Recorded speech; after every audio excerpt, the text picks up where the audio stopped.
जो पहले चले गए, मृत्यु होगी, उन्होंने तो आके बताया नहीं हमारे साथ क्या बना, और शेष भी सब चले जाएंगे, ऐसे ही मृत्यु को प्राप्त हो जाएंगे। और परमात्मा ने आके बताया है कि वो जो भक्ति नहीं करते वो नरक में जाते हैं, सतगुरु नहीं मिलते, सच्चा संत नहीं मिलते, सतगुरु नहीं मिलते तो जाते नरक द्वार। जय सतगुरु मिलते नहीं जाते नरक द्वार। है सतगुरु के उपदेश का लाया एक विचार, और जय सतगुरु मिलते नहीं जाते नरक द्वार।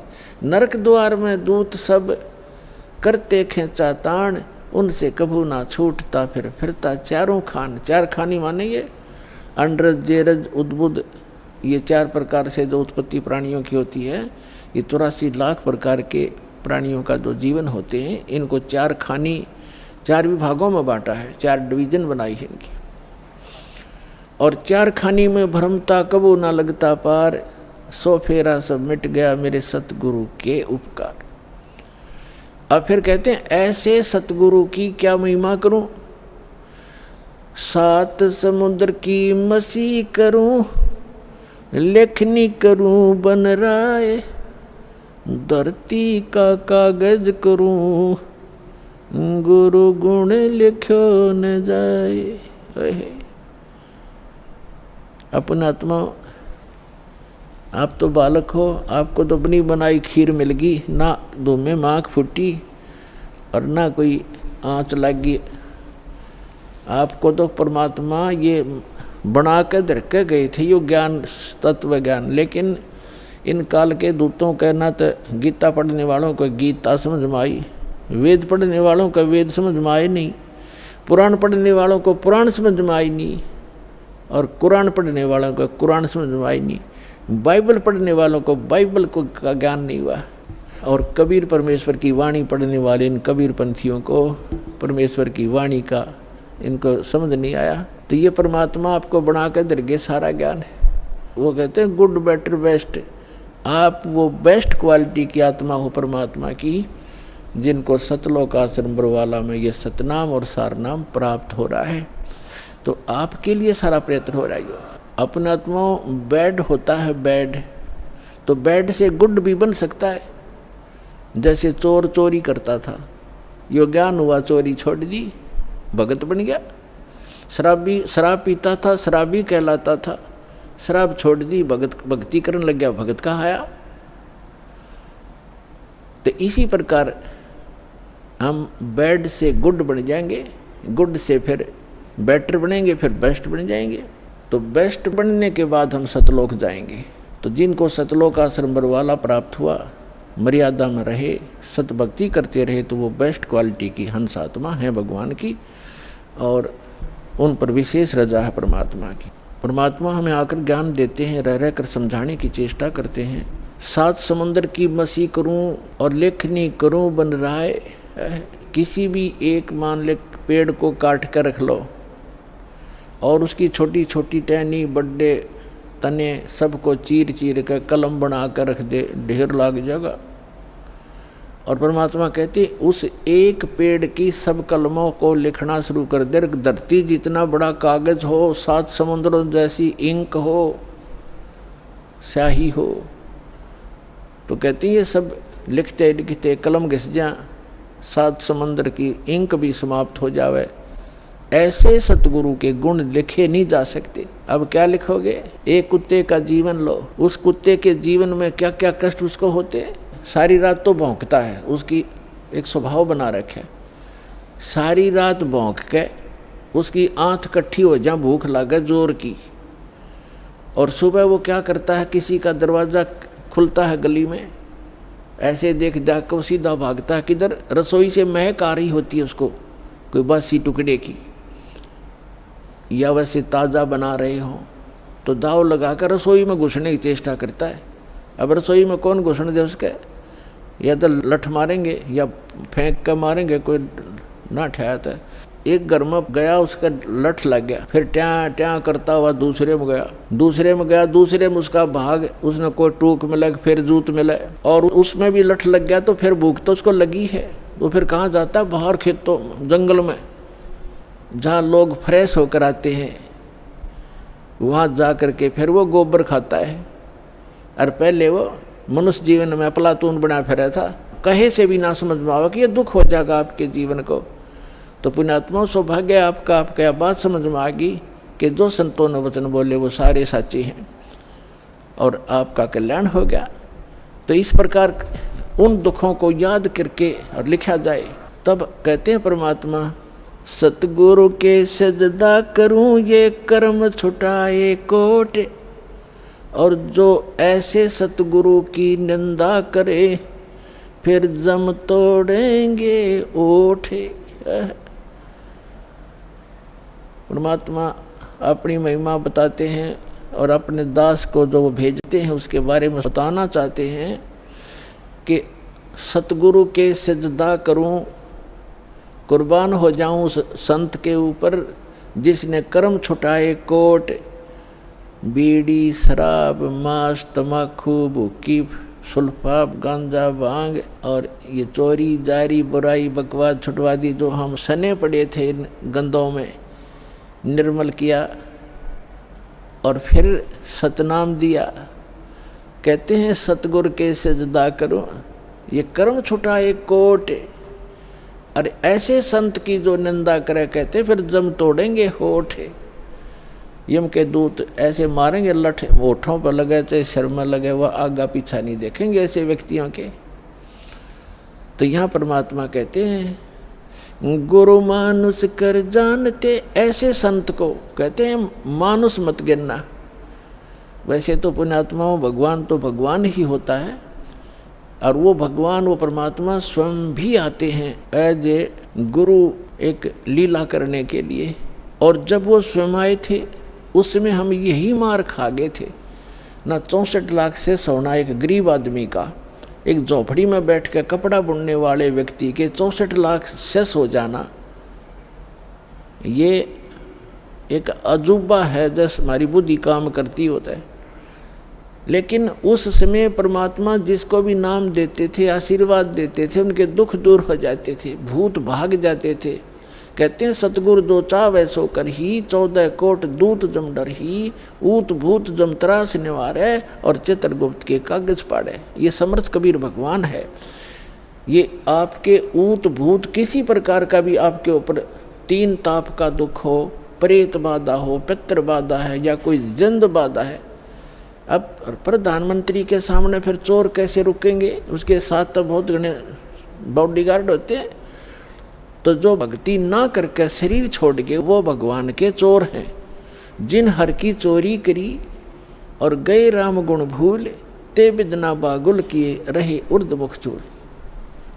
तो ये परमात्मा ऊत भूत जमत्रास निवार है। यम के दूत भी निकट नहीं आ सकते। कहते सतगुर शरणा आए के। और धर्मराज डर कैसा? धर्मराज कहते ये नौकर हैं यम के दूत जो आकर सताते हैं, चाहे प्रधानमंत्री हो, मृत्यु के बाद बक्कल तार देंगे, पकड़ के ले जाएंगे, टीटवी गले से पकड़ लेते हैं, बाजू पकड़ लेते हैं, घसीट कर ले जाते हैं। जिसके पास भक्ति धन नहीं उससे यम के दूत नहीं डरते। और समर्थ साथ नहीं है तो कबीर परमात्मा ये समर्थ भगवान है, अनंत कोट ब्रह्मांड के स्वामी हैं। तो यह बताते हैं सतगुरु की शरण में आकर फिर धर्मराज का भी डर नहीं, यम के दूत की तो बातें छोड़ो तुम। तो पुण्यात्मा उस झोपड़ी में बैठे व्यक्ति का और कपड़ा बुनने वाला और उसके 64 लाख से सो जाना, और हमारी समझ में नहीं आए कि ये भगवान है। गले नहीं उतरी कि यूँ भगवान हो सकता है। और भगवान सिंगाड़ा होया करे, जिसका सींग शांग लग रहे हों या बंदूक बंदाख ले रखी हो। अरे जो दुख आप पर आपत्ति आई और दूर कर दी मालिक ने, और ऐसी भक्ति दी, आपका सारा सुख दे दिया। सब जो भी शरण में आए थे गिनती नहीं कर सकते इतने सुख दिए दाता ने। और लेकिन उन सिरफरों के बकाए हुए ये कह दिया करते न, यो तो वैसे सिद्ध पुरुष है, कोई सिद्धि शादी जानता है, ये भगवान थोड़ा ही हो सकता है। हम मान्य करते भगवान श्री राम और श्री कृष्ण, जिसके हाथ में तीर, सुदर्शन चक्र, और हनुमान जी के पास गदा, और माता लेरी 8 हाथों में हथियार, तो हम इसे ईशान भगवान मानना थे। यह बुद्धि पर पत्थर पड़ रहे थे, इसी कारण से हम फेल रहे। तो हम उसी समय इसलिए मार खा गए कि हमने भगवान को भगवान नहीं माना। तो परमात्मा एक वाणी लिखकर गए हैं कि गुरु गोविंद कर जानियो रहियो शब्द समाए, मिले जब दंडवत बंदगी नहीं पल पल ध्यान लगावे।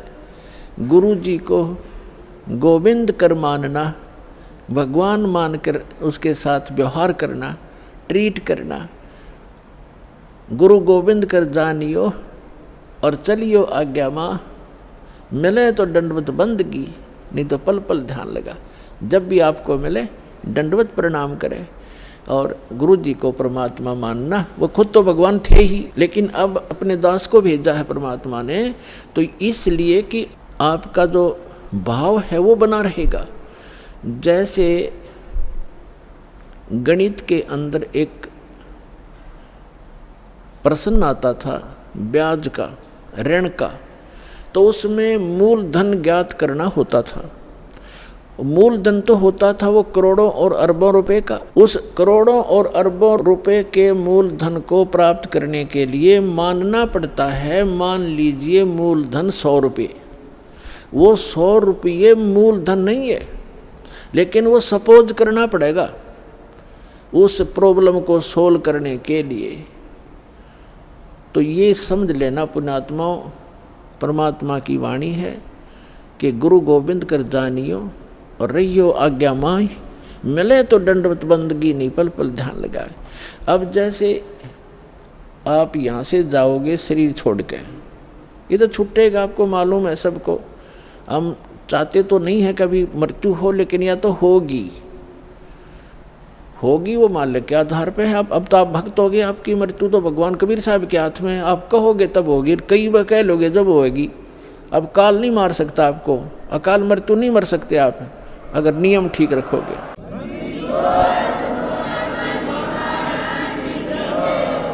तो ये तो हमने यहाँ से जाना पड़ेगा। जब आप यहाँ शरीर छोड़कर जाओगे तो ऊपर जाकर के जहाँ भी आप देखोगे ये दास के रूप में वो कबीर परमेश्वर आपको खड़े दिखाई देंगे। और जो काल के दूत यहाँ संत आए हैं उनका रूप होगा, लेकिन काल उनके संत के रूप में खड़े दिखेंगे। तो वहाँ जिस गुरु की वो शरण में है तो वहाँ जाकर अपने गुरु जी के पास ही जाते हैं। वो तो सीधे के अपने वो खड़े गुरु जी, तो अब उसके शेष सारे उस गुरु के पास, उसके शेष उस दूसरे गुरु के पास। तो वहाँ काल भी आता है जो उसने संत भेज रखा है इन जीवों का नाश करने के लिए, और परमात्मा आता स्वयं जिसने अपना संत भेज रखा है जीवों का विकास करने के लिए। तो इस दास के रूप में आपको वहाँ परमात्मा मिलेंगे। आपको एक और हिदायत दी जाती है कि जब आप गुरु जी के पास जाते हो, प्रणाम करते हो, तो उसमें एक अभ्यास बनाओ कि सतनाम का सुमरण अवश्य करें। प्रथम नाम मिला है तो प्रथम का अवश्य करें। जैसे प्रणाम करते करते भी आप एक सांस का सेवन आसानी से कर सकते हो। और उससे क्या होगा, जैसे यहाँ तो आपका अभ्यास बना रहेगा, भक्ति तो करनी है, तो उससे क्या होगा, जैसे आप वहाँ जाओगे, एक तिरकुटी, एक इंटरनेशनल एयरपोर्ट समझ लो तिरकुटी, जब वहाँ पहुँचोगे तो वहाँ आपको परमात्मा मिलेंगे इस दास के रूप में। और वहाँ काल भी धोखा देने के लिए इस दास का रूप बना सकता है। तो उसमें आप जी ने सिमरण करना है सतनाम का, क्योंकि वहाँ जाएगा वो तो सतनाम ही होगा आपके पास, सारनाम तो होगा ही होगा, सतनाम भी होगा। तो सतनाम का और सारनाम का जाप करना है। तो सतनाम का जाप करने मात्र से, और प्रथम मंत्र भी अगर प्राप्त है, इसमें प्रथम और लास्ट 2 मंत्र हैं इस 7 मंत्रों में, तो ये दोनों मंत्र भी गजब के मंत्र हैं। इनका भी जाप करने से क्या होगा, यदि सामने काल परमात्मा की बजाय स्वयं आकर के दास का रूप बनाकर खड़ा हो जाएगा, इस सिमरण से उसका तुरंत चेहरा बदल जाएगा, उसके ऊपर का आवरण हट जाएगा, उसकी वास्तविकता वो भूंडी शकल दिखाई देगी। फिर आप अपने आप दूर हो जाओगे, फिर इधर उधर देखोगे। अब थोड़ा सा एक प्रश्न सुनाते हैं आपको, क्योंकि सत्संग के अंदर बहुत से हिदायत देनी पड़ती है। तो ये सुमन करने से भी अगर शक्ल नहीं बदलती है तो आपके ओरिजिनल गुरुजी और ओरिजिनल गॉड हैं। एक समय एक चंद्र विजय नाम का राजा था, उसकी इंद्रमती नाम की एक रानी थी और वो बहुत भक्तनी थी भगवान की। पिछले जन्म से, पिछले पुण्य से ही अच्छी आत्माएं राजा बनती हैं, रानी बनती हैं, और इतना सुख होकर के भी जो परमात्मा की तरफ में भगवान की भक्ति में लगे होते हैं वो पुण्यात्मा विशेष होती हैं। वो माई जो है उसने एक गुरु बना रखा था। उस गुरु जी ने बता रखा था कि भगवान विष्णु, भगवान शिव की भक्ति करनी चाहिए, श्री राम की भक्ति करनी चाहिए, 68 तीर्थों पे जाना चाहिए, 68 तीर्थ करना चाहिए, एकादशी का व्रत रखना चाहिए। अब जैसे एक नियम है, कहते हैं धन चाहे तो दान कर और मोक्ष चाहे भज राम। तो हमने यहाँ इस काल के लोक में रहना है तो धन भी चाहिएगा और राम भी प्राप्त करना है, तो हमने दान भी करना है और सच्चा नाम भी जपना है। अब उसके गुरुजी ने बता रखा था कि बेटी पिछले जन्म में तैने बहुत पुण्य कर रखे हैं, घने धर्म कर रखा है, जिस कारण से तू रानी बन गई।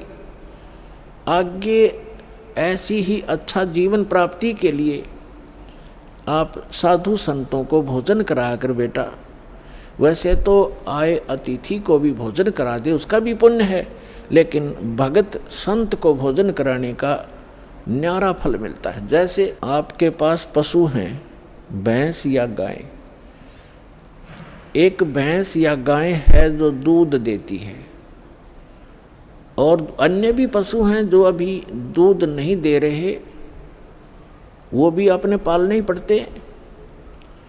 अब एक तो उस दूध ना दे रहे पशु को जो चारा दिया जाता है, आहार खिलाया जाता है, वो भी हमारा कर्तव्य बनता है। लेकिन जो दूध वाले को जो चारा चराया जाता है, बिनौले खल आदि हम डालते हैं, तो वो तुरंत लाभ दे देता है। सुबह अच्छा भोजन कराओगे, चारा चराओगे तो शाम में दूध घना पाओगे उसके। तो इस प्रकार संत और भक्त होते हैं दूध वाले, और अन्य जो अतिथि आते हैं जो भक्त नहीं, भक्त है तो अच्छी बात है ना, तो वो भी एक कर्तव्य जानकर हमने उनको भी अवश्य भोजन कराना चाहिए और आदर सत्कार, आतिथ्य सत्कार से कराना चाहिए। लेकिन साधु संतों का भोजन कराया हुआ अत्यधिक लाभ देता है। अब साधु संत भक्त भले ही वो शास्त्र विरुद्ध साधना कर रहे हैं, लेकिन पूर्व जन्म के वो पुण्यकर्मी प्राणी हैं, वही भटक रहे होते हैं। कोई लाल पीले कपड़े पहनता है, कोई दाढ़ी बढ़ा लेता है, कोई मूंड मुंडा लेता है, कोई तिलक लगाता है, जैसा भी उसको मार्गदर्शक मिल गया, क्योंकि उसको परमात्मा चाहिए, चाहे किसी भी भेख बनाने से मिल जाए, वो परमात्मा की तरफ तड़फ रहा है। ऐसे कोई व्यक्ति को भोजन कराने से विशेष लाभ होता है, क्योंकि अब तो साधना ठीक है नहीं, लेकिन पूर्व जन्म की कमाई उसकी है, और वो भक्त भगवान का विशेष प्यारा होता है। चाहे आज वो किसी की पूजा कर रहा है, लेकिन वो भगवान कबीर साहब का ही बच्चा है। तो इसलिए ये एक नियम है। इस नियम के आधार से उस संत ने अपनी शिष्या इंद्रमती से कहा था कि बेटा साधु संतों को भोजन कराने से अगले जन्म में भी तू रानी बन जाएगी। अब इनको ज्ञान इतना ही था कि रानी बन जा, रानी कितनी बार बनेगी, फिर गद्दी भी तो बनेगी। वह एक दिन वो समस्या इनका समझ में नहीं आ रही थी, अकिया भी पड़े गले में। ठीक है, जितना उनको ज्ञान था उस रानी को ज्ञान उसने दे रखा था। अब वो अपने गुरु जी के बताए मार्ग पर कति दृढ़ थी। अब क्योंकि वो ऐसी पुण्यात्माएं कबीर साहब के बच्चे हैं। परमात्मा कहते हैं दो जन मेरी शरण है, ताका हूँ मैं दास और गेल गेल लाग गया फिरूँ, साथ साथ फिरता रहता हूँ जब तक धरती आकाश। आपको बहुत बार बताया, क्योंकि ये दातंग मार्ग है पुण्यात्माओं। आपने केवल कथाएं सुनी हैं, ये राम कृष्ण की, सुदामा और कृष्ण की, बेलनी और राम की, राम रावण की लड़ाई, महाभारत का युद्ध, ये भी एक इतिहास है, लेकिन ये अध्यात्म मार्ग नहीं था। अब ये है संपूर्ण अध्यात्म मार्ग ज्ञान, इसको बहुत प्रकार से समझाना पड़ता है।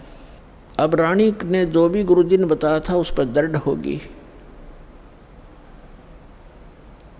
और उसने ये सोचा कि भी साधु संतों को भोजन कराना अनिवार्य है। उसने एक अपना नियम बना लिया कि मुझे भूल ना पड़े, मैं प्रतिदिन संतों को, जितने भी आसपास संत हैं 2, 4, 10, कम से कम एक को तो भोजन करा के ही मैं प्रतिदिन आहार किया करूँगी।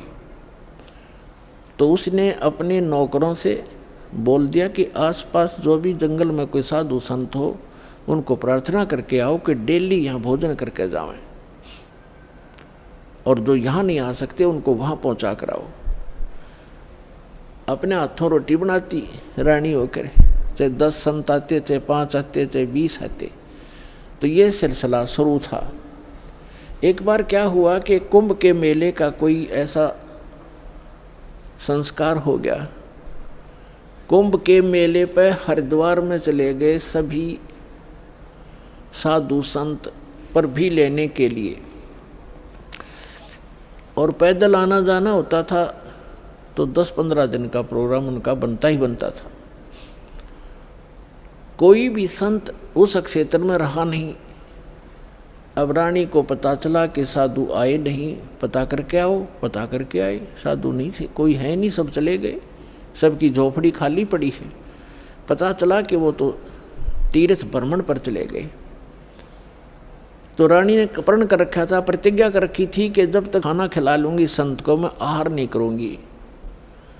1 दिन बीत गया, 2 दिन बीत गया, रानी थी भूखी गड़ी, रही नहीं थी। 3रे दिन तो वह कति आंखें बंद करने लगी, अब मरूंगी। उसके पति ने भी समझाई तो क्यों अपना जीवन नाश करे, खा ले 2 रोटी। वो साधु आओ फिर जमा दिए कि बिजली गिर गई, पर ने बोली नहीं मर जाएंगी पर मैं भोजन नहीं खाऊं। अब उस पर दुख देखा नहीं जाता, उस परम पिता पे। द्वापर के अंदर परमात्मा करुणा में नाम से आए हुए थे, यही कबीर भगवान, वो समर्थ परमात्मा, अमर पुरुष। चारों युग में आते हैं परमात्मा। कहते हैं सतयुग में सत सुकृत कह टेरा, त्रेता नाम मुनिंद्र मेरा, द्वापर में करुणा में कहाया, और कलियुग नाम कबीर धराया। चारों युग में आया हूँ मैं परमात्मा कहा करते। तो द्वापर में वो करुणा में नाम से आए हुए थे। अब उसने देखा या मरेगी बोली भगतनी, एक साधु रूप बना के परमात्मा वहाँ दूर सी आते दिखाई दिए राजा के महल की तरफ ही। रानी ने कहा अपनी नौकरानी से कि बांदी है दासी, यदि तू अपनी रानी का जीवन चाहती है तो देख ले कोई साधु संत तुझे दिखाई दे जा, नहीं तो आज शाम तक तेरी रानी प्राण छोड़ देगी।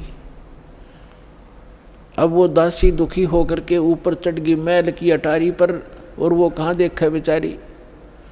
उसने क्या देखा कि सामने एक संत रूप में, सफ़ेद कपड़े, दाढ़ी बड़ी हुई, सिर पे छोटे छोटे बाल हैं, आ रहा है एक सिंपल सा साधु, गले में माला टांग रखी। दाता ने थोड़ा ईसा दिखाया कि जानू महात्मा सा भी जच्चा है ना, तो हम महात्मा उनको मानते हैं जिनकी दाढ़ी बढ़ रही हो, लंबे लंबे बाल हों, तिलक ला रखा हो, 5-4 माला डाल रखी हो, बिंदी बंदी टिक्की ला रखी हो। तो परमात्मा ने इसीलिए वो थोड़ा सा वेशभूषा सी बना रखी थी। वो नौकरानी स्पीड तक नीचे आई और रानी से कहा कि एक महात्मा सा नजर आवा है, कपड़े तो लाल हैं नहीं पर शकल साधु जैसी लगती है, कहो तो लाऊं बुला के। अकेला बहन ले आ जैसा भी हो।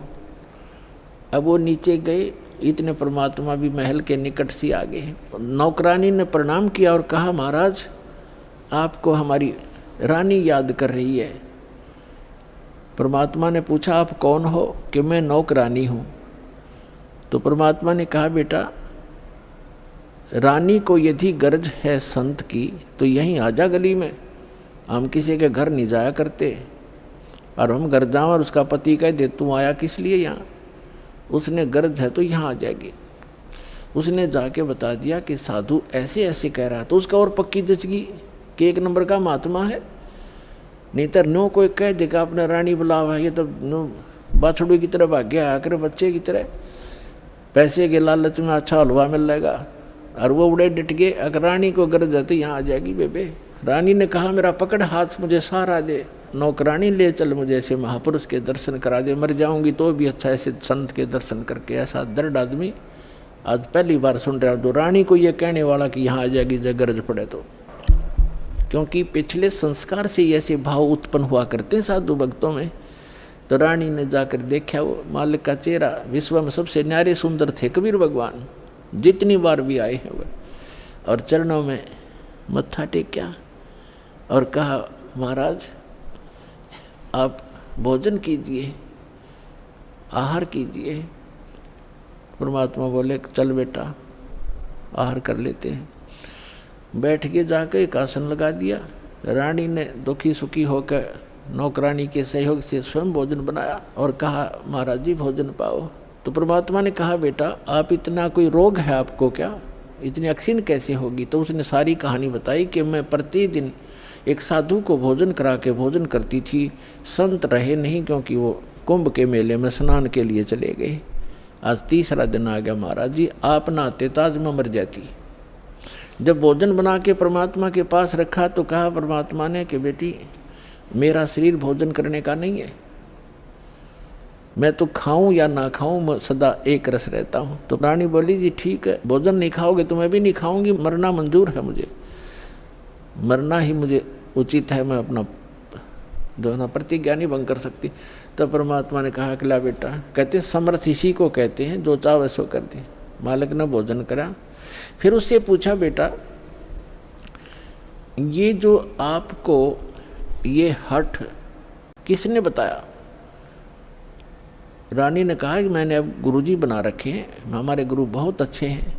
परमात्मा ने पूछा क्या साधना करते हो? कि श्री विष्णु जी की, श्री शंकर भगवान की, शेरा वाली माता की, जो भी वो करती थी, एकादशी का व्रत करती हूँ, तीर्थों पर भी जाती हूँ, ऐसे करती हूँ। फिर परमात्मा ने अपना ज्ञान समझाना शुरू किया, लेकिन वो रानी जो थी वो ज़्यादा भावुक होते हैं श्रद्धालु। जैसे ये दास प्रारंभ में इन अन्य पंथों वालों को कहा करता था, जो भी आ जाता था संपर्क में सत्संग सुनने, कि भाई आपका नाम गलत, आपका गुरु पूरा नहीं है, आपकी साधना गलत है। ये राधा स्वामी, धन धन सतगुरु, जय गुरुदेव वाले और ये तो सारे निरंकारी वाले ये आते थे जो सुनकर सत्संग है। जब ये दास उनको ये सच्चाई बताता तो बेदक जाते, उठ कर चले जाते कि ना आप तो निंदा करते हो, किसी संत की निंदा नहीं करनी चाहिए, पाप लगता है। अरे भले आदमियों, निंदा क्या की मैंने? तेरे गुरु को चोर बताया ना, डाकू ठग बताया नहीं, उसके ज्ञान की त्रुटि बताई है, ज्ञान में कमी है आपके गुरुजी में। संत तो अच्छे ही होते लेकिन ना समझ में आई। ये श्रद्धालु होते हैं कि ना गुरुजी के बारे में कुछ नहीं सुन सकता, और अब आने लग रहे रोते हुए लुट पिट के, रोआ बरीत रहे, नाश हो गया। 30 साल हो गए राधा स्वामी में जीवन खो दिया, सब कुछ लुट पिट गया। इकलौता पुत्र था वो भी मर गया। बता अब टिंडे ले लो राधा स्वामी में, धन धन सतगुरु में। अब साची के 6 माह में गुस्सा होते थे। और यहाँ का इतिहास देख लो, सन 1994 से जो जुड़े हाथ उनके ठाठ देख लो, और उनके घर में कोई दुर्घटना हुई तो आप पूछ कर देख लो, लाखों की संख्या में भक्त हैं। तो भगवान की शरण न्यारी होती है।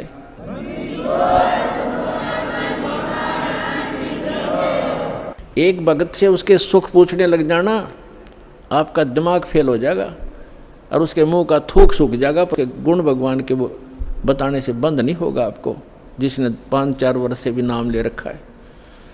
ये समर्थ है, पूर्ण परमात्मा है, इसलिए दास ये रे हो रहा आपके लिए कि किसी प्रकार आपके समझ में आ जा कबीर इज गॉड। दास का काम पूरा हो, फिर तापा डूंडा पाट जाएगा, पूरे विश्व में एक ही रस हो जाएगा कुछ दिनों में। तो रानी क्या कह रही है? परमात्मा ने बताना शुरू किया, बेटा आप विष्णु की पूजा करती हो, विष्णु जी की, कहाँ जाओगे? बता आपके गुरु ने। अजी स्वर्ग में जाऊंगी। स्वर्ग में कितने दिन रहोगे? अब सत्संग सुनकर थोड़ा बहुत ज्ञान हो ही जाता है। कहती है जी वो तो जितना धर्म होंगे, मेरे पुण्य होंगे, उतने दिन वहाँ रहूँगी। फिर कहाँ जाएगी? पता नहीं, वह मैं बताऊँ कहाँ जाएगी, तो गद्दी बनेगी फिर अगले दिन में। अब यह बात उसका उतरा नहीं गला। परमात्मा ने बताया जो साधना आप कर रही हो, पुण्य कर रहे हो, दान कर रहे हो, ठीक है, रानी भी बन जाएगी और स्वर्ग भी चली जाएगी, फिर पशु योनि में भी कंपलसरी जाएगी। और ये आपके विष्णु जी भी नाशवान, आपके शंकर जी भी नाशवान, आपके ब्रह्मा जी भी नाशवान। तो कहते हैं थर पकड़ थर होई, अमर की साधना करने से अमर पुरुष की तो अमर हो सकते हो। तुम नाशवानों की भक्ति करके और सथाई होने की कुचेष्टा करते हो। अब वो रानी कहने लगी, मुंह बना लिया रानी ने, इंदुमती ने, कि महाराज जी ये संत है ना, ये एक दूसरे की निंदा कराया करें, और मेरे गुरु जी के बारे में देखो आप कुछ ना कहिए, जो मेरे लिए तो भगवान है। परमात्मा बोले, बेटा अगर गधे ने कोई गाय को है और गधी को कोई ये बताओ ये गधी है गाय नहीं है बेटी, और वो नौकर मेरी गाय को गधी क्यों बताता है, तो दुख नहीं मान्या करते, उसकी जांच करे सचमुच क्यों कहा इसने ऐसी कड़वी बात। लेकिन वो नहीं मानी। अपने आत्माओं अपने बच्चों तक पहुंचने के लिए परमात्मा ने कितना प्रयत्न करना पड़ता है, इन काल के दूतों ने ऐसा उलझा दिया। अब परमात्मा ने बहुत कोशिश की कि बेटा मैं तेरे हित की बात कह रहा हूँ, मैं तेरे गुरु जी को चोर नहीं कहता, गुंडा डाकू नहीं कहता, उनको ज्ञान नहीं है, वो विष्णु जी को समर्थ शक्ति बताते हैं, विष्णु जी खुद नाशवान है, तो आपकी रक्षा कैसे करेगा वो। शिव जी को आप भगवान मानते हो, परमात्मा ने बताया कि जिस समय भस्मागिरी नाम का एक संत भगवान तेरे शंकर जी के सामने ऊपर ने पैर नीचे ने सिर करके 12 वर्ष तपस्या की। आपने पढ़ा होगा पुराण में, कहाँ जी पढ़ रखा है, सुना है, पढ़ा भी है। और जब भस्मकंडा शिव से मांग लिया और भगवान शिव को मारने की चेष्टा करने लगा वो भस्मासुर, तो भगवान शिव जी ने क्या किया, भाग्य थे ना वो, तो वो अविनाशी हैं, जिनको तो अविनाशी मान रही, उनसे तू रक्षा की बाट देखे, सुरक्षा, वो आप सुरक्षित नहीं। अब बात सारी साची, पर गुरु जी के बारे में सुनना कति पसंद नहीं, वो पिछला रंग चढ़ रहा कसूता। तब परमात्मा ने कहा, बेटा मान से मत मान। देखो मैं वैसे अपने आप को भगवान कहें तो कोई ना कतिये ना मानने जनता। परमात्मा ने कहा कि जिस भगवान की मैं भक्ति बताता हूँ वो अजरो अमर है, उसकी भक्ति करने से आपकी आयु भी बढ़ जाएगी, जो मंत्र मैं दूंगा, और जो मंत्र आप जाप करते हो इससे आपकी उम्र ना बढ़ सकती ना घट सकती, और हम जो मंत्र देंगे उससे आपकी जितनी आयु आप चाहोगे वो बढ़ जाएगी।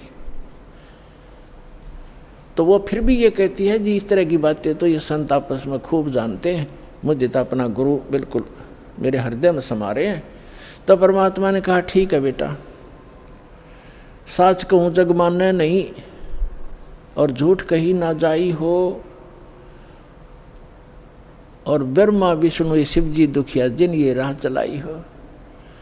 तो परमात्मा ने कहा कि ठीक है बेटी मैं चला, मान चाहे मत मान, मेरा फर्ज था तेरे को सच्ची बात बताने का, और आज से तीसरे दिन तुझे सर्प डसेगा, तीसरे दिन तेरी सर्प के डसने से मृत्यु होगी, ना तेरा गुरु बचा सकेगा, ना तेरा विष्णु, ना तेरा शंकर जी बचा सकेंगे, और ना तेरा भक्ति यो मंत्र बचा सकेगा। और न्यू कह के महाराज जी उठन लगे, चरना पड़ गई। अब मौत दिखे है ना, जब जच्चा खाई बूंदी बन गया दे। साधु संत झूठ नहीं बोला करते। चरणों में गिर गई और कहने लगी महाराज सचमुच। परमात्मा बोले तीसरे दिन आगे तेरी शेष आयु नहीं है और 83 लाख योनियों में जाएगी तू। फिर बोली महाराज जी फिर क्या करूं मैं मंत्र दूंगा, बेटा मंत्र जाप करिए और उस गुरु जी से बात भी मत करिए, जो दुश्मन है तेरा। देश तो ते सारा मर जा पर अपना नंबर ना हो, इतना कोई दिक्कत नहीं। जब अपना नंबर आता दिखा ना, जब की बंद है जीव की, तब सारी मान ली। ठीक जी जैसे आप कहोगे न्यू कर लूँगी। और मन में न सोच रही कि देखूंगी तीसरे दिन क्या होगा। दीक्षा ले ली और गुरुजी ने बताया कि बेटा तीसरे दिन काल आवेगा और मेरे रूप में आवेगा। अरे एक ध्यान रखना, जो मैंने आपको मंत्र दिया प्रथम, जब वो निकट आवे तो पहले आप इस मंत्र का जाप करके और फिर प्रणाम करना। इस मंत्र का जाप करना, वैसे तो प्रणाम नहीं करना पहले। देखो उस समय उन्होंने विशेष हिदायत इसलिए दी थी, आगे के लिए फिर परमात्मा ने बताया था। वैसे संत आवे पहले दंडवत करे और फिर उनसे कुशल मंगल पूछे। लेकिन उस दिन परमात्मा ने विशेष हिदायत दी थी, क्योंकि उसका अभ्यास नहीं था लड़की का, इसलिए कहा कि जब मैं आऊँ, यानी मेरे रूप में काल आवेगा, और तो भावुक होकर के बगैर मंत्र जाप किए चरण मत छूना, पहले मंत्र जाप करना और फिर चरण छूना। अब रानी ने किसी को बताया नहीं, ने सोचा क्या पता सच्ची है कि झूठी है। ठीक अगले दिन के 1 बजे के आसपास परमात्मा के रूप में काल गया, करुणामय के रूप में, और कहा इंद्रमती कहाँ है बेटा। अब इंद्रमती ने देखा गुरुजी आ गए, लेकिन वह बात उसके हृदय में गड़ रही थी। गुरुजी ने ये भी बात कही थी, तो उन्होंने प्रथम मंत्र सिमरण कर दिया। वो सारा जो कंप्लीट कोर्स यही है, वो जो आपको दे रखा, उसके प्रथम मंत्र के प्रथम नाम से ही एकदम उसका स्वरूप बदल गया, और ऐसी विकराल चेहरा, लंबे दांत और मोटी मोटी आंख, बेहुद्दी सी विकराल सी शरीर दिखाई दिया। तब उस काल ने देखा कि तेरा तो इसने आवरण उतार दिया। न बोला अब तब बचगी तू, तेरे पास मंत्र जबरदस्त है, तुझे फिर देखूंगा। अब रानी का जान बची लाखों पाए, और गुरु जी के 100 शुक्र मनाए। अपने नौकरों को बताती है काल आया था, आज मेरी मृत्यु होनी थी, मैंने जो गुरुजी बनाए हैं मेरी उम्र बढ़ा दी। अब ना तो राजा को बताई, उसके दरबार में जाके राजा ने बोला तू पड़ी रह, काल आ जाता तने छोड़ जाता, ये तुमने ऐसे कहती रहती हो, कोई कुछ कह दे उसकी बातों में आ जाती हो। तो उसके साथी भी तेरी बेचारी के साथ वो राजा की के माने वो आ गई वापस, शुक्र मनाया रख, आगे तो तेरी टल गई मृत्यु, ठाटते आके लेट गई। हे भगवान, हे परमात्मा दया करिए, आपने इसी गुरु मिला ऐसा मंत्र दिया और मेरा जीवन रक्षा होगी। अब वह लेट गई बेड पे, कति खुशी बना के, इतने में काल सर्प बन के आ गया। सर्प बन के आया और रानी के डस दिया, डसते उसकी आँख खुली, और फिर वो ऐसे ऐसे जाता दिखा, उसने शोर बचाया, भागी और डस ली, सर्प ने डस ली, सर्प ने डस ली। नौकर नौकरानियाँ आए, बाजे लठले, वो लंबा महल था राजा का, वो जो जाता दिखा सब ने, मोरी में से निकल गया। रानी अचेत होगी, मृत्यु को प्राप्त होगी। राजा के घर तक सब प्रकार के वैद्य उपस्थित रहते थे, डॉक्टर बुलाए, वैद्य बुलाए, गार्डू बुलाए, सारा कुछ कर लिया और सब ने मृत घोषित कर दी। तब परमात्मा आ गए, तो नौकर नौकरानियाँ कहने लगी, जिन देखे थे भगवान उस दिन, वो नौकरानियाँ कहने लगी महाराज जी आपकी शिष्या को सर्प ने डस दिया, तब सर्प से मृत्यु होगी, हाहाकार मच गई। तो परमात्मा ने एक बहाना सा करा, मंत्र सा बुदाया और कहा उठ बेटी, 1 सेकंड में रानी खड़ी होगी। बोलो सतगुरुदेव।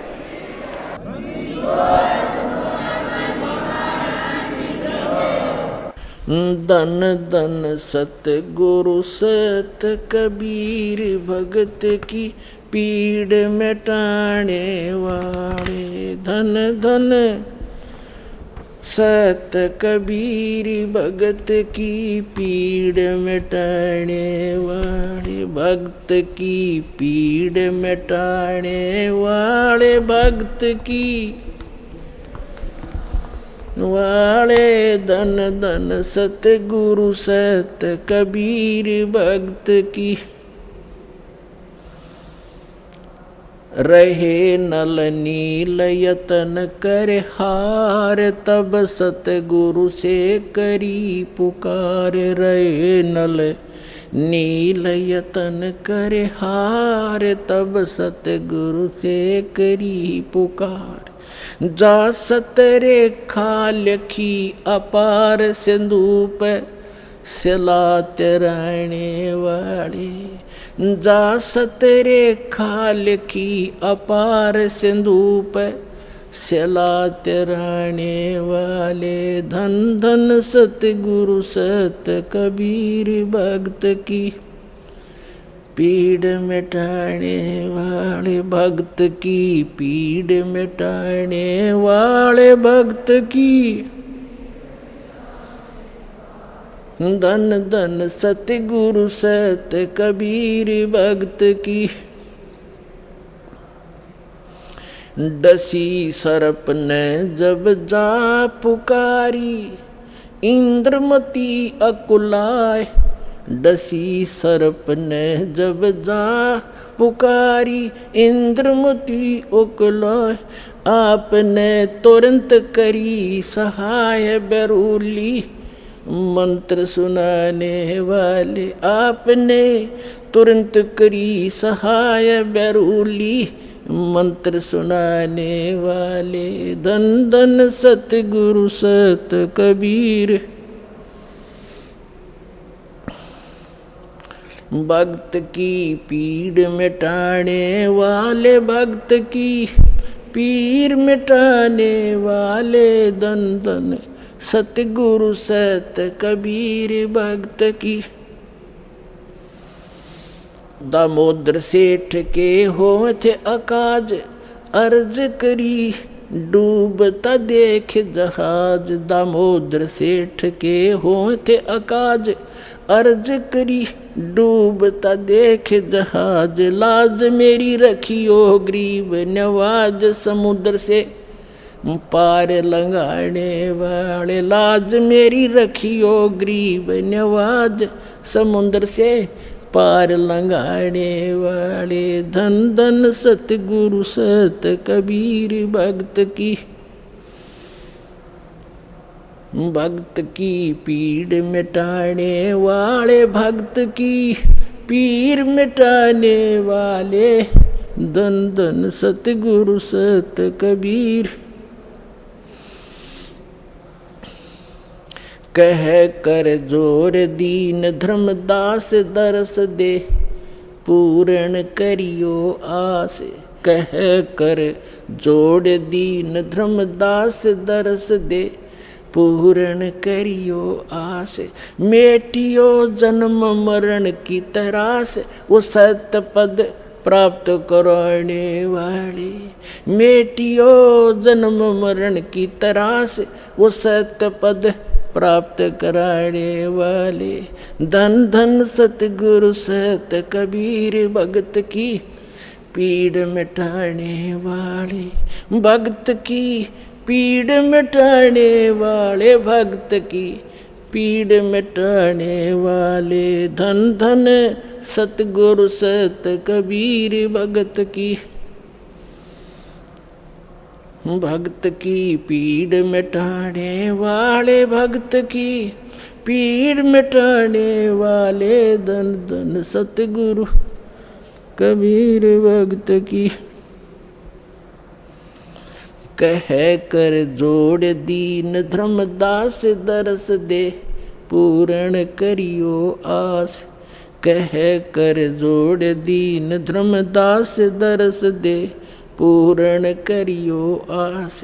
मेटियो हो जन्म मरण की तरास, सत्य पद प्राप्त कराने वाले। धन धन सतगुरु सत कबीर भगत की पीड़ मिटाने वाले। डसी सर्प ने जब जाए पुकारी, इंद्रमती अकुलाए। आपने तुरंत करी सहाय बेरुली, मंत्र सुनाने वाले। परमात्मा ने लीला की। रानी ने पूछा महाराज ये कौन सा मंत्र था? परमात्मा ने कहा बेटा बेरुली मंत्र है। बेरुली मंत्र क्या कि राम नाम जप बेरुली, गुरु की शरण में रह बेरुली। वो तो एक बहाना बनाया था कि इस बालक को बढ़ा दूं, लेकिन वो तो समझ सकती है मंत्र की क्या आवश्यकता उसको। अब रानी की खुशी का ठिकाना नहीं रहा और राजा का भी दचगी, गारडू भी फेल, वैद्य भी फेल। इतना जरूर मान लिया संत ठीक है, लेकिन राजा की बुद्धि 7वें आसमान पर होती है। पुण्यकर्मी प्राणी होते हुए भी वो दुर्भागी होता है जो भक्ति नहीं करता, और रानी होते हुए या राजा होते हुए जो भक्ति करते हैं, सत साधना करते हैं, चाहे कैसे भी कर रहा है। परमात्मा कहते हैं चाहे कोई भक्ति करे कपट की और उसको भी अपनाऊं और श्याम दाम दंड भेद से ती फिर सिद्ध मार्ग लाऊं। अब देखो परमात्मा काल को आने भी नहीं देता इसलिए आने दिया रानी का जच्चा ना हो या बात। संत जो साची कह गया, परमात्मा समझ रहे थे कि या फिर छोड़ दे हो गुरु, दूसरा गुरु आते ही उसके भी चरण छुआ और उसकी भी आरती तारा हो। और पुण्यात्मा गुरु को तजे भजे जो आना, अर्ता पशुआ को फोकट ज्ञाना। परम संत ने छोड़कर फिर वो नकलियाँ फिर भी आस्था जिसकी है तो वो फोकट ज्ञान श्रद्धा नहीं बनी उसकी। जैसे पति भरता पति से राती आन पुरुष नहीं भावे, और बस है पीहर में सुरत प्रीतम में ऐसे ध्यान लगा। क्योंकि पहले तो आपके पास कोई पैमाना ही नहीं था मापन का, जांच करने का कोई ऐसा वस्तु नहीं थी, विकल्प नहीं था। अब दास आपको पहले संत को जांचने के पैमाने देता है कि इससे नाप के देख लियो जिसके पास ये ज्ञान है कि नहीं। जैसे धर्मदास जी भी पहले ऐसी दूसरी साधनाएं करता था। जब परमात्मा ने उसको सच्चा ज्ञान सुना, वो फिर भी बुद्धि भ्रष्ट हो गई थी बीच में, तो फिर परमात्मा मिले नहीं थे। तो उसने सोचा साधु संत के रूप में मिले थे, कोई भी संत मिलता धर्मदास उसके पास जाता और जाती कहता महाराज जी ठीक सो, कहाँ आजा बच्चा ठीक है। तो उसने पूछा जी वो क्या प्रश्न करता था कि ब्रह्मा विष्णु महेश के माता पिता कौन है? तो वो कहता था अरे ये तो अजरो अमर है, सर्वेश्वर है, ये कहाँ से बात उठा लिया। तो तभी उठकर चल पड़ता था कि ना ये संत नहीं है। तो उसके पास एक पैमाना था उनको जांचने का। और जब उसने परमात्मा मिले दोबारा, फिर वो तो पूरा काम उनका होना ही था। तो पहले तो आपके पास कोई ऐसा था नहीं मेजरमेंट टेप जिससे आप उसको नाप सकते थे, तोल सकते थे, जांच सकते थे। और जब पूर्ण संत मिल जाए फिर भी वो नहीं वास्ता है, वो तो जीवन नाशक है आपके। हाँ, उनको समझाने की चेष्टा करो गुरुजी। पहले जो गुरुजी थे कि भक्त महाराज जी आदर से बोलो, आप गलत दिशा पर जा रहे हो, इन प्रश्नों का उत्तर तो आप दो, और नहीं ताजा मेरे साथ अपना नाम लो, कल्याण कराओ। इतना यारी है उनके साथ, उससे आगे दोस्ती मत रखना। परमात्मा इस काल को नहीं आने देते किसी रूप में, उस घर में झांक भी नहीं सकता काल। तो दाता ने इसलिए छोड़ा था कि अपना कर लेगा काम। इस बेटी का भी यकीन हो जाएगा, नया जीवन फिर नाश कर देगी, बीच में डूब देगी सारी कहानी ने। तो उसके बाद ऐसा दृढ़ विश्वास हुआ उस लड़की के, और परमात्मा बिना कुछ भी दिखाई नहीं दे। ना राजा मना करे फिर, इसका तो जीवन दान मिल गया मेरी रानी का इस संत से। परमात्मा आते जाते रहे घर पे, ज्ञान सुनाते, भोजन करके उसको उद्धार करते, उसका धर्म बनवाते। तो एक दिन रानी ने कहा कि महाराज मेरे पति को भी समझा दो। अच्छा बेटा बुला ले उसको। राजा बुला लिया। परमात्मा लागे समझाने के भाई परमात्मा की भक्ति करनी चाहिए, और ये राजपाट सदा नहीं रहता, एक दिन मृत्यु भी होएगी, परमात्मा की भक्ति करते रहना। तो राजा क्या कहता है, महाराज जी देखो मैंने तो पार्टी अटेंड करनी पड़ती है, क्यों घुटी छुट्टी लानी पड़ती है, और मेरे पास समय नहीं है। लेकिन मैं आपकी चेली न मना नहीं करता, कितना या दान करो और कितना सत्संग करवा लो, मेरे बस की बात नहीं है भक्ति करना। परमात्मा ने समझा देखो राज भी करो भक्ति भी करो। भक्ति में क्या लगता है, आप पार्टियों में जाते हो, शराब मत पियो। वैसे तो साधु संत हो जाएंगे, पार्टी स्वाहें को नहीं आपने, फिर भी किसी कारणवश जाना पड़ जाता है तो वहाँ काजू खाओ, किशमिश खा लो, भाई बादाम खा लो और सेब संतरे खा लो।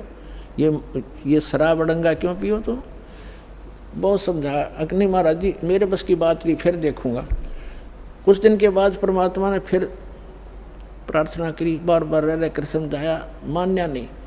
लास्ट में ये कह दिया कि महाराज जी देख मुझे ना कहा करो आप, और आपकी चेली ने मैं मना नहीं करता, तो सारे खजाने लुटा दे, और मैं कति बाधक नहीं बनता इसके बीच में, मेरे बस की बात नहीं। तो परमात्मा कहते कबीर पिछले पाप से हरि चर्चा ना सुहावे, और कह ऊँगा कह उठ चले ना और बात चलावे।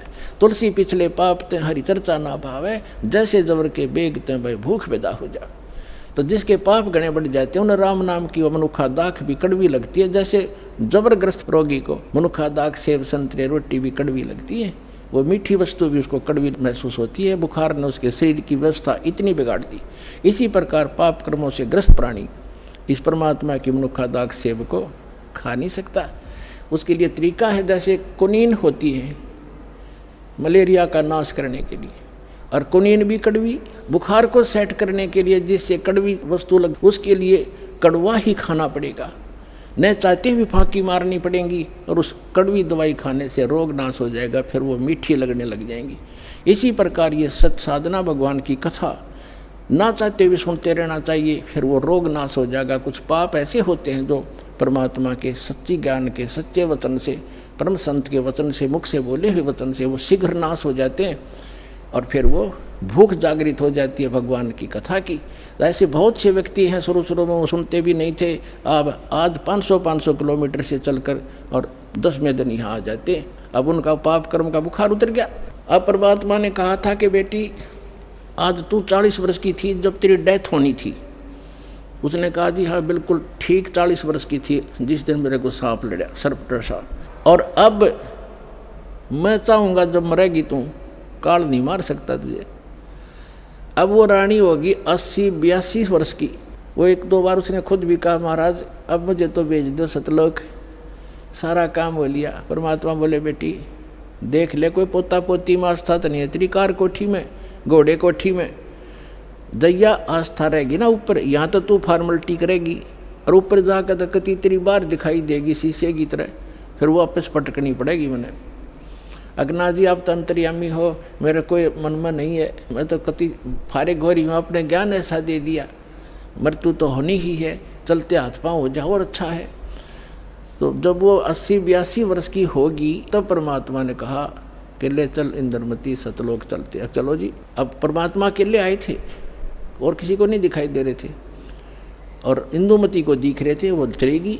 औरों के देखने लगे रानी मर गई, क्या हो गया, पेरानी हार्ट फेल हो गया, कुछ भी कहते रहो, वह गई अपन उसको पता भी नहीं तो मरी है। तो मान सरोवर है ऊपर एक, यहाँ पर मान सरोवर है, उस मान सरोवर पर जाकर कुछ दिन के लिए इस जीव को वहाँ रखा जाता है।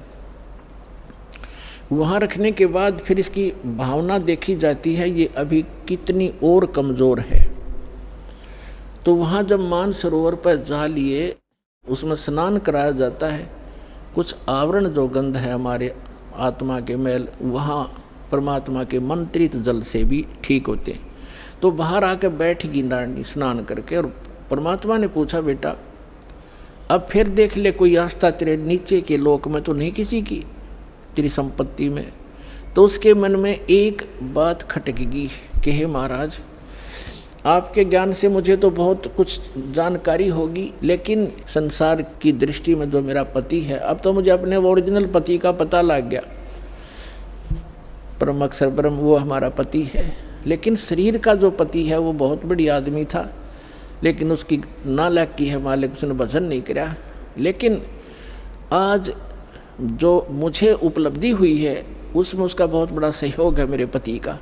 उसने मुझे मना नहीं किया, यदि वो मुझे मना करता तो पत्नी तो अपने पति के विवश होती हैं, वो आपको भी प्रवेश नहीं करने देता समर्थ था, और मुझे भी भक्ति से वंचित करा देता। उस देवता ने कोई बाधा नहीं करी। यदि उसका कोई क्रेडिट बना हो इस काम का तो मेरी प्रार्थना है भगवान उसको भी शरण में लेना। पुण्यात्मा परमात्मा जान गए कि यह भी कमजोरी है। जैसे कल बताया था, एक वृद्ध व्यक्ति डॉक्टर के पास चला गया, कमज़ोर सा होता ही है वृद्ध, मांस खत्म, अस्थि पिंजर शेष। डॉक्टर से कहने लगा डॉक्टर जी मेरी पिंडी भड़के हैं, पिंडियों में दर्द होता है, पिंडलियों में। डॉक्टर ने देख लिया अब दूर रहते हैं, कमज़ोर वीकनेस के कारण है कि कमज़ोरी है बाबा। फिर कहने लगा जी मेरी सांथल भी दर्द करती हैं। डॉक्टर बोला कमज़ोरी है बाबा। मेरे सिर में दर्द रहता है डॉक्टर जी।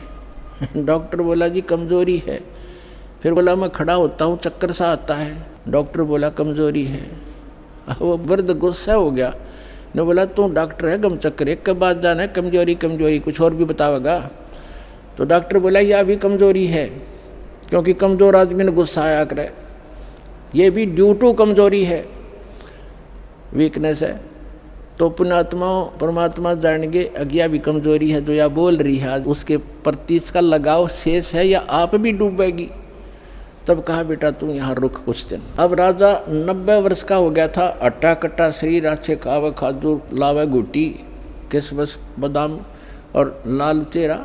अब जो सोचा था 100-125 वर्ष तो जिया ही करें नो खूब। अब राजा आया, चौक में आया बाहर से घूम के, 90 वर्ष की उम्र होगी थी। और आते ही नीचे उतरा घोड़े से, नौकर आसपास खड़े, अंगरक्षक साथ थे, बाहर से आए थे, और पलंग तक भी नहीं पहुंचा, गद गिरा और टट्टी पेशाब निकल गई। यम के दूत खड़े दिखाई दे, जबान बंद होगी, उसका टाइम आ गया, सेकंड भी नहीं दे, एक सांस भी नहीं दे काल तो, और खींच खींच कर सांस लग गया, टट्टी पेशाब निकल गई, नू आँखें फट गई। वैद्य बुद्धों ने अपनी सारी जंतर मंतर कर लिए, सारी दवाई दे दी, फिर वो समझ गए कि अब इसका अंत समय है। तब परमात्मा ने कहा कि देख बेटी उस अफलातून की क्या हालत हो रही है, देखो यम के दूत खड़े चारों तरफ और उसको कैसे डरा रहे हैं। उसकी जुबान बंद कर रखी है उन्होंने, अब ये बोल नहीं पा रहा, और धरती तोलता फिरे था, कहे कि नहीं मानने था। तब रानी बोली देख लो जी मैं क्या बताऊँ आपने, उसने मेरी मदद बहुत कर रखी है। परमात्मा समझ गए कहाँ या के कहना चाहो है, तो कहने लगा बेटी मैं जाता हूँ। तो परमात्मा आकर प्रकट हो गए वहाँ उनके चौक में। कबीर साहब के आते ही यम के दूत ने हो गए, एकदम गायब हो गए। राजा होश में आ गया और उसने सामने परमात्मा खड़े दिखाई दिए, चरणों में पड़ गए। और वो यम के दूत आकाश में दिखे, वो नो देखकर कभी भगवान की तरफ देखे। परमात्मा बोले भाई आज तेरा एंड आ गया था चंद्र विजय, तेरा सांस शेष नहीं था। ने बोला जी सही बात है। तो परमात्मा बोले अब क्या चाहिए तुझे? अगर जी मैंने भक्ति दे दो, भक्ति दे दो, भक्ति करूँगा। तो अपने आत्मा अब आँख खुल आदमी की जब नो पक्की यकीन हो जाए कहाँ टिकट कटेगी, तब भगवान दिखाई देता है। कहते हैं दुख में सुमन सब करे, सुख में करे ना कोई। और जय सुख में सुमन कर ले दुख क्यों होए? तो परमात्मा बोले 2 साल दूंगा तेरे को, और 2 वर्ष में जो भक्ति कर लेगा तो ठीक से, ना तो फिर तेरी बिरान मिट्टी हो जाएगी। दे के बच्चों ने राजपाठ और बैठ गया माला लेके। 2 साल के अंदर सारी कसर काट ली। कहते हैं जीवन तो थोड़ा ही बला जब सत सुमरण हो, और लाख वर्ष का जीवन लिखित रहनी को। तो इस प्रकार उन दोनों प्राणियों का मोक्ष किया उस कबीर भगवान ने। बोलो सतगुरुदेव की।